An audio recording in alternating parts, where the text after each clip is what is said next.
Nous sommes de retour sur le plateau de TV Finance pour cette édition du 9 septembre 2022 et désormais il est temps de recevoir sur le plateau Éric Galliègue. Bonjour Éric. Bonjour Louis-Antoine. Bonjour, merci beaucoup d'être avec nous ce matin comme tous les vendredis. Éric, vous êtes président de Valcan Expertise et pour commencer votre rubrique, on va faire un bilan. Vous allez nous dresser un bilan de la semaine écoulée, Éric.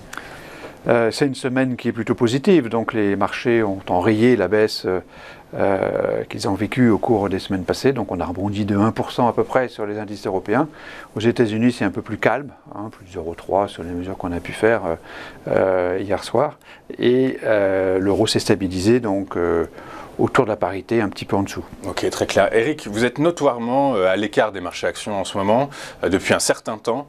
Fondamentalement, je dirais que la grande majorité, 80-90% des nouvelles, des datas qui nous arrivent, incitent, laissent supposer quand même que les indices devraient plutôt être baissiers. Ceci étant, eh bien, ça continue à latéraliser. Comment on explique que finalement, il n'y ait pas de tendance qui se dégage aujourd'hui ? Probablement le fait que le marché est gouverné par des robots et par des algorithmes, les prix ne résultent plus de la multitude d'investisseurs ou d'intervenants de marché qui ont des motivations différentes.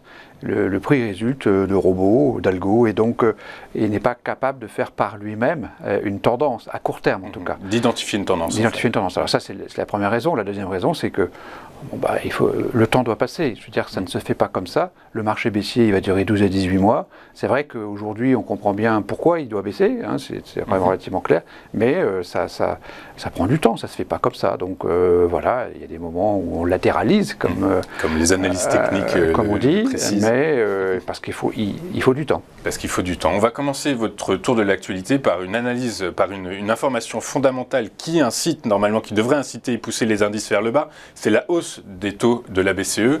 La BCE qui les a relevés de 75 points de base. Alors oui, 75 points de base, c'est pas une surprise, mais c'est un petit peu contrainte et forcée que Madame Lagarde a annoncé, donc cette plus forte hausse donc, des taux que la BCE ait jamais enclenchée sur ces trois taux. Donc effectivement, c'est une mauvaise nouvelle en soi, donc c'est pour ça qu'on la qualifie de -1 au registre donc, des nouvelles monétaires.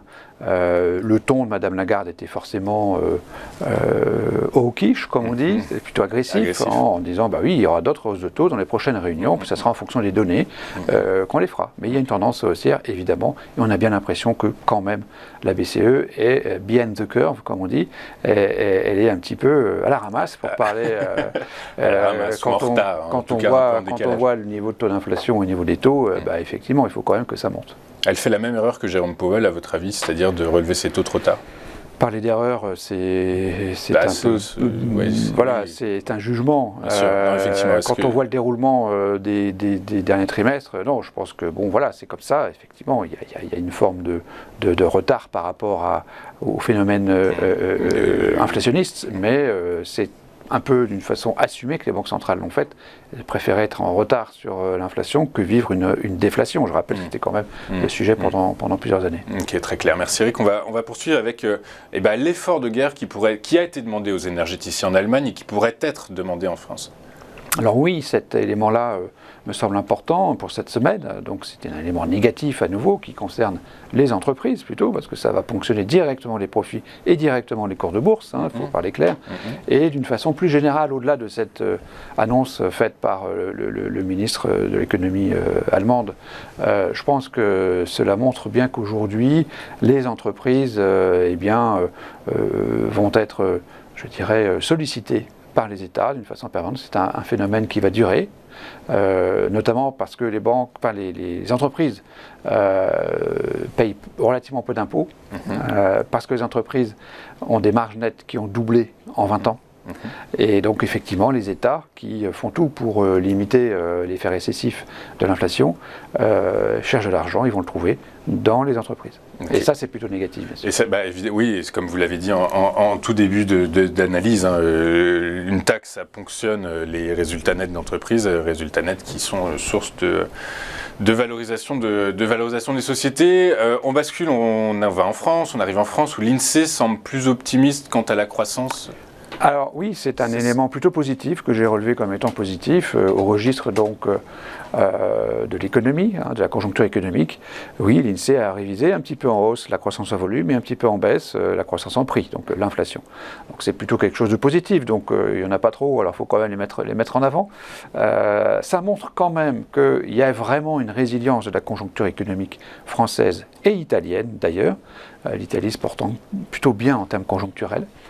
Ça montre que, effectivement, le modèle de la consommation, lorsqu'il est aidé par les gouvernements et par les soutiens qu'ont apporté l'État français, notamment en ce qui concerne le bouclier énergétique, permet à la conjoncture de se tenir. Donc c'est plutôt positif. Voilà. Toutes choses égales par ailleurs, c'est plutôt positif. Oui, parce qu'après on peut aussi finalement faire référence à l'endettement des États, les dettes rapportées au PIB, les ratios de dette sur PIB qui crèvent le plafond. Mais bon, écoutez, en tout cas, effectivement, c'est une bonne nouvelle, et puis surtout, par ricochet, ça évite des conflits sociaux.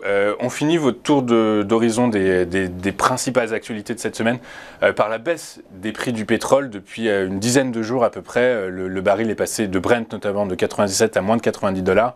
C'est une bonne nouvelle. Ça commence à cuber, si j'ose m'exprimer ainsi. Ça commence à compter, parce que c'est vrai que, comme le montre le graphique, lorsqu'on voit qu'on était quand même entre 115 et $120 sur le pic, mais régulièrement, on va dire, en moyenne à $110 le baril au cours, je dirais, des 4-5 derniers mois.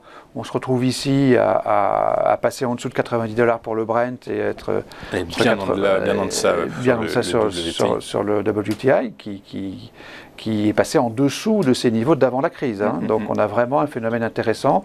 Donc comme je dis souvent, $20 le baril, c'est 1% du PIB mondial. Et donc si on a perdu $20 le baril à peu près, c'est quand même une stimulation. Et donc voilà, on considère que c'est plutôt un élément positif à mettre au crédit en quelque sorte de cette semaine. Ok, et cette semaine, donc avec l'ensemble de ces éléments, quelle est votre synthèse ?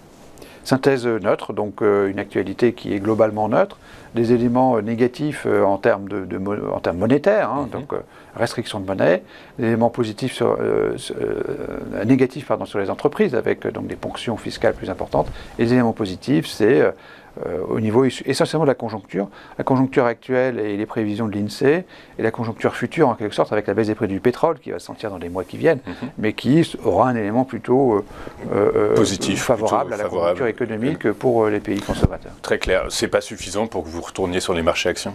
Ah non, non, parce que la tendance demeure baissière, elle doit le rester jusque, comme je le dis, jusque l'hiver prochain au moins, donc jusque le premier trimestre 23. Alors, on a revu notre hypothèse d'évaluation du CAC 40 en reprenant des taux d'intérêt que l'on mettrait à 2,7% pour l'OAT 10 ans. 2,7% pour l'OAT 10 ans. Et en prenant des bénéfices normalisés, et pas les bénéfices tels que prévus, mais normalisés selon les tendances longues, ça nous fait un CAC 40 qui devrait valoir autour de 5700 points. Donc 5700 points, c'est en dessous du cours actuel, mais pas dramatiquement éloigné. Donc c'est une sorte d'espoir en disant, bon, 5007, c'est peut-être un repère qu'on va pouvoir regarder. C'est un repère qui est en dessous aujourd'hui, qui sera au-dessus demain, parce que les cours vont passer en dessous. Si votre scénario se matérialise. Les cours passent toujours en dessous de leur valorisation dans des périodes de crise. C'est tout à fait normal, c'est la dynamique excessive des prix et des marchés. Donc on va passer en dessous de 5007, mais je pense qu'on a déjà peut-être, en tout cas pour beaucoup d'investisseurs de long terme, une sorte d'espoir ou de référence qu'on va pouvoir regarder en tant que tel, 5700 points. 5700 points qui est aussi, alors quand le fondamental rejoint la technique, c'est parfait, c'est bravo monsieur 100%. C'est également aussi le point pivot pour les analystes techniques de dire qu'en deçà des 5750, 5700, le CAC rentrerait effectivement dans une tendance baissière, inverserait sa tendance de long terme qui est une tendance haussière actuellement. Merci beaucoup Eric d'avoir été avec nous ce matin. Je rappelle que vous êtes président de Valcon Expertise et qu'on vous retrouve tous les vendredis dans le live de TV Finance. On va marquer une ultime pause et juste après ce sera l'heure de notre point bourse. À tout de suite sur TV Finance.